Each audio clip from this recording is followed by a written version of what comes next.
जोहार झारखंड रांची ऑब्जर्वर में आपका स्वागत है। संवाददाता गुड्डू पांडे ने खबर दी है कि 22 जुलाई बुधवार को स्थानीय विस्थापित प्रभावित बेरोजगार संघर्ष समिति रेलीगड़ा पछाड़ी द्वारा अपने मांगों के समर्थन में एक दिवसीय प्रदर्शन का आयोजन किया गया। प्रदर्शनकारियों की मांग है कि रेलीगड़ा शेड सेल में मजदूरों को प्रति ट्रक 6,000 रुपया मजदूरी दी जाए।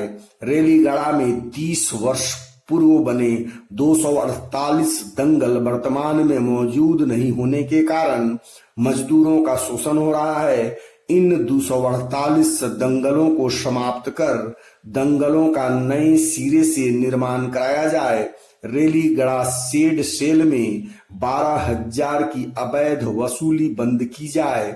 स्थानीय विस्थापित प्रभावित बेरोजगार संघर्ष समिति को रेलीगड़ा शेड सेल में 100 दंगल की हिस्सेदारी सुनिश्चित की जाए। उपरोक्त मांगों को लिखित रूप से महाप्रबंधक को आंदोलनकारियों ने सौंपा। थाना प्रभारी से मैं ये कहना चाहता हूँ कि जो वो दंगल के रूप में जो कागज मांगे हैं, फोटो मांगे हैं, उनके हुक्म के सर आंखों पर लेते हुए हम लोग ने कार्यक्रम को आगे बढ़ाया है। जिससे बहुत सौ आदमियों व्यक्तियों को फोटो आधार कार्ड मिला है। लेकिन उससे के बीच में वो बोले बड़ा बाबू कि जिसका जो विस्थापित है, जिसका जमीन यहाँ पर दबा हुआ है, उसको रसीद रसीद हमारे पास भेजो। हमने वो भी उपलब्ध कराया, रसीद कटवाया, रसीद नहीं कटा हुआ था 2020-2021, वो दोनों का कटवा कर जो चरण रसीद हम लोग ने पेश किया, वो भी अपना ध्यान में है बड़ा बाबू। अब रही बात हम लोग को जो उन्होंने जो आदेश दिया है, तो थोड़ा सा 2-4 दिन समय लगेगा, उस समय का इंतज़ार है। लेकिन यहाँ पर जो आए हैं हमारे डीएम साहब जो बोले थे 15 दिन का जो समय लिए थे, 15 दिन नहीं, आज लगभग 20 दिन हो गया। उसके बाद हम लोग आज आए हैं खराब। आज सुनते हैं उनका क्या बात है, क्या हुक्म है। लॉकडाउन का पालन करते हुए हम लोग को उसका बात को सुनेंगे और समझेंगे। और हमारे रेलीगड़ा सेल में जो मेरी लड़ाई है, मजदूरों प्रति 12,600 का जो वसूली हो रही है, उसमें हमारा संकल्प है कि मजदूरों को 6,000 प्रति गाड़ी हर हाल में हर कीमत में देनी होगी है, और उसको देना पड़ेगा, वरना किसी भी हाल में रेलीगड़ा सेल हम लोग नहीं चलने देंगे। कहीं इसके लिए हम लोग को जान देनी पड़ जाए। और साथियों, साथ ही साथ आप लोग को ये अवगत करा देना चाह रहे हैं कि बहुत ही शांति से जो अभी जितने आदमी भीड़ उमड़ पड़े थे, उन लोग को बहुत समझा बुझा करके आधे व्यक्ति को तो हम लोग ने रोका है, बाकी कुछ ही % आए हैं। लॉकडाउन की वजह से जो आप लोग जो रोक गए हैं, उन लोग भी बहुत धन्यवाद के पात्र हैं। उन लोग को भी मैं धन्यवाद देता हूं, और जो आए हैं उन लोग को भी मैं धन्यवाद देता हूं कि आप लोग बहुत शांति से यहाँ पर आज खड़े हैं। जो भी यहाँ पर बात होगी आप लोग को माननी होगा और मानना होगा। और इसके बीच में हमारे कोई भी व्यक्ति अगर कोई सा बात बोलना हो तो आप इशारा हमको कर सकते हैं, तो भाई हम बोल सकते हैं। ऐसे मेरी आग्रह है मिसरालपाड़ा का भूतपूर्व सदर आलम अंसारी से मेरी विनती है, निवेदन है कि हम चाहेंगे कि वो आकर के 2 शब्द बोले। खैर उनके पास थोड़ा सा आवाज़ अभी गला बैठा हुआ है, नहीं बोलेंगे। और यदि कोई व्यक्ति है तो आप आकर बोल सकते हैं।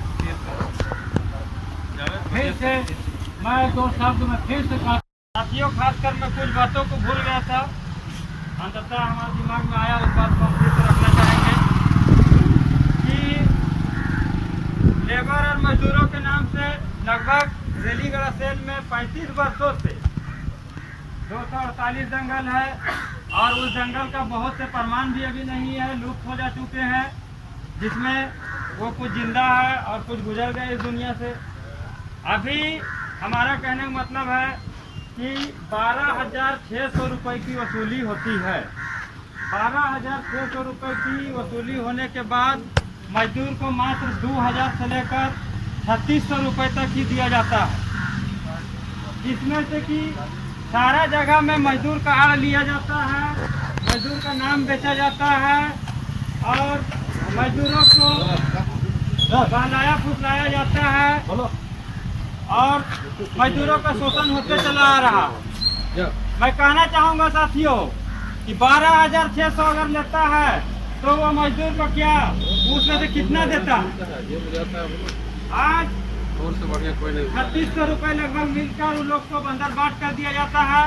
सारा पैसा कुछ सफेद पोश माफिया दलाल किस्म के लोग हैं जो अपने राजनीतिक दिमाग से सारे मजदूरों को बरगला कर रखे हुए हैं और उसके नाम से वसूली पर वसूली करते जा रहे हैं।